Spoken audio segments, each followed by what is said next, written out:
For as long as I can remember, I've always been obsessed with the Victorian era, encompassing the reign of Queen Victoria from 1837 to 1901. It was a period of significant change and development in Britain. Much of my life today is filled to the brim with Victorian era things, including over 200 books from the period in my library. The Victorian era is categorized by industrial growth, political reforms, and a complex social landscape, including the rise of the middle class, the expansion of the empire, and increased leisure activities. The era also saw advancements in science, technology, and medicine, along with a flourishing of literature and art. During this same period, however, things were very different in the United States, where the American Civil War was in full swing. It's strange to think of the presented refinements and advancements of the era being cut by war. Yet while the ladies were often sporting corsets and lace, the young men were all too often sporting smoke-filled wool and blood.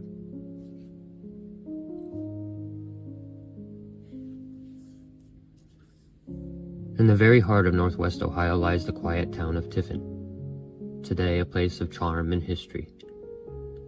But rewind the clock 160 years and you'll find a town standing at the crossroads of a nation at war, a growing economy, and a changing American identity. Every time I walk down these streets, I wonder who else took these same steps and what life was like for them when my family first came to town.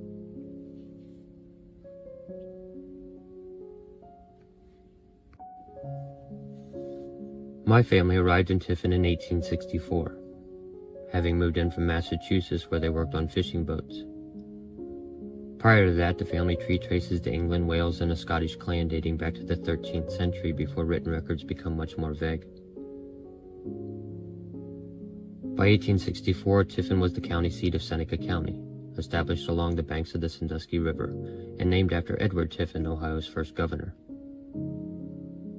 The town was small but growing, home to just under 4,000 people. Today it is home to less than 18,000. Old maps of the town show that things really haven't changed all that much since my family first arrived here. Everything is still laid out pretty much as it was, with the only major notable difference being the relocation of the fairgrounds.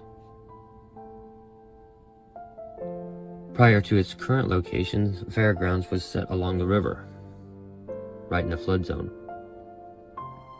The flood zone wouldn't present its danger until 1913, when the river nearly destroyed the city. I'll tell you that story in an upcoming chapter. In 1864, Tiffin was a city primarily known for its role in the Ohio Infantry's 49th Regiment during the Civil War, which was organized there in 1861 and actively participated in various campaigns, including those in East Tennessee and the Battle of Chickamauga. Tiffin was also a growing center for glass and porcelain manufacturing, with one notable Irish-owned glass shop and the Glass Museum still in operation today, along with, of course, its impressive Civil War museum.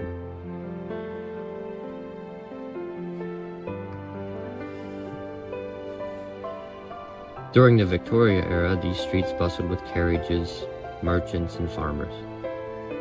The sounds of blacksmiths, the scent of coal, and the clatter of boots on boardwalks made up the everyday soundtrack of the small-town community. A great deal of the era's architecture is still prevalent, with the restoration efforts happening on all levels, and newly acquired grants available for the historical downtown area, which today boasts wonderful boutiques and antique stores holding countless items from the town's storied past.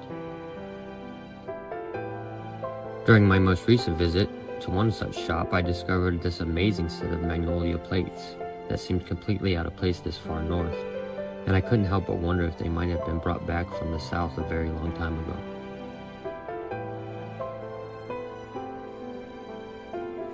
"1864 was the fourth year of the Civil War. Though far from the front lines, Tiffin felt the war deeply. Local men had joined the Ohio Volunteer Regiments, fighting in places like Gettysburg and Atlanta during the historic Sherman's March to the Sea campaign. Just 36 miles east of Atlanta is my favorite city of Covington, the real-world version of Mystic Falls, where during the war, the town was part of a line of supply for the Confederacy, and was raided by Union General Colonel Gardner's cavalry, resulting in the burning of infrastructure and the destruction of some properties. A single elderly man, Presley Jones, shot at the Union soldiers as they approached the town, taking out 2 of them before he was shot and killed. The previously mentioned magnolia plates at the antique shop reminded me of that story.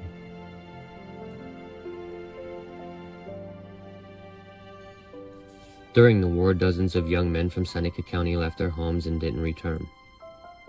Meanwhile, the women and children kept farms running and supported the war effort by sending supplies, knitting socks, and sewing uniforms. The Emancipation Proclamation had taken effect the year before, and the war's meaning had shifted. Even in a town like Tiffin, conversations about slavery, freedom, and the future of the Union echoed in churches and taverns. Church life anchored the community. Lutheran, Methodist, and Catholic congregations were strong, providing not just worship but support networks, education, and charity for families in need. It was the churches that were responsible for the establishment of some of the first schools in the area.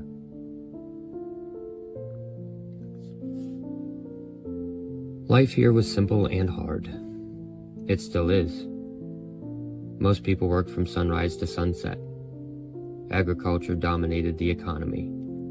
Corn, soybeans, wheat, and livestock filled the fields around town. Fact is, they still do, with farmland dominating the landscape for almost 30 miles in every direction away from town before you reach the next proper town.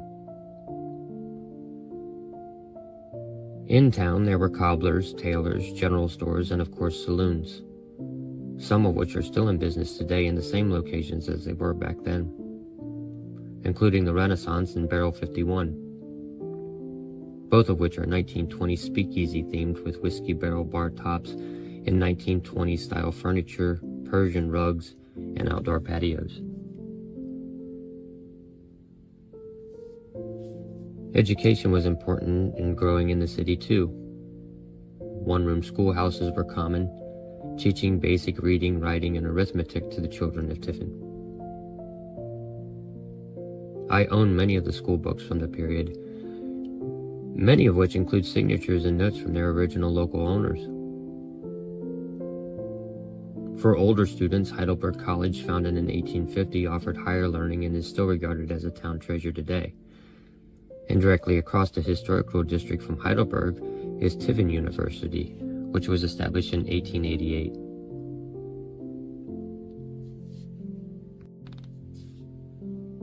Despite hardship, the people of Tiffin stayed connected through potluck suppers, Sunday services, and an unwavering hope that the war would end soon.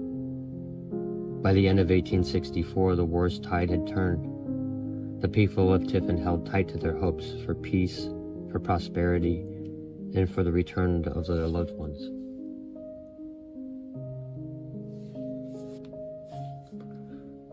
Today, echoes of 1864 still live in Tiffin's architecture, institutions, and spirit. And while the world has changed, the story of those who lived here continues to shape what the town is. 114 years after my family first arrived in the area, I was born at Tiffin's Mercy Hospital during the blizzard of 1978. My parents lived in the tiny village of New Regal, just 16 miles west of Tiffin, when my mother was pregnant for me. My grandparents lived in McCutcheonsville, another tiny village 15 miles to the south. My son was born at the very same hospital, and the family legacy continues on for another generation.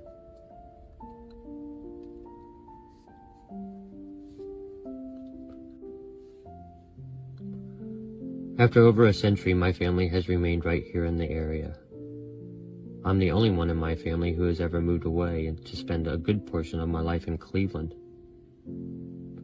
I had one of those lost love reasons for leaving, and I wouldn't return back, not even for a visit, for nearly 15 years. It took my father's passing away to get me to walk back into town again, carrying all of this history with me.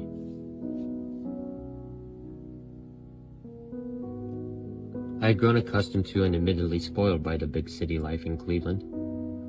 The culture, the food, the entertainment, the learning. My life in the city gave me an insatiable desire to want to discover more. So, I started traveling from one end of the United States to the other. During those travels, I also discovered that you don't always have to go hundreds of miles to have an adventure. Sometimes all you have to do is cross the street. Open a door to a shop that you've never been in. Eat at a local family restaurant that you've never tried.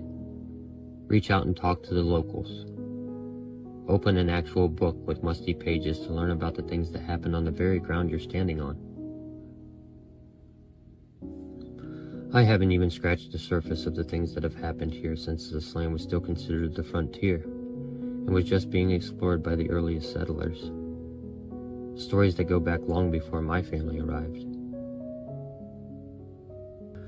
I plan to keep traveling as much as possible, across the country or maybe just across the river.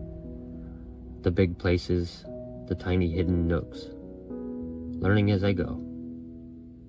But I'll very likely always end up right back here, and I'll probably never figure out why.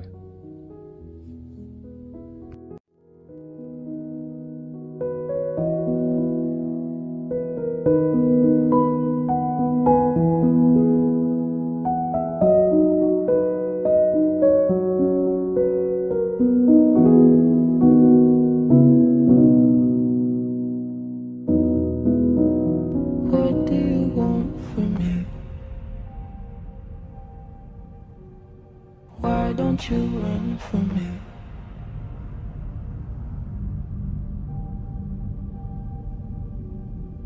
What are you wondering?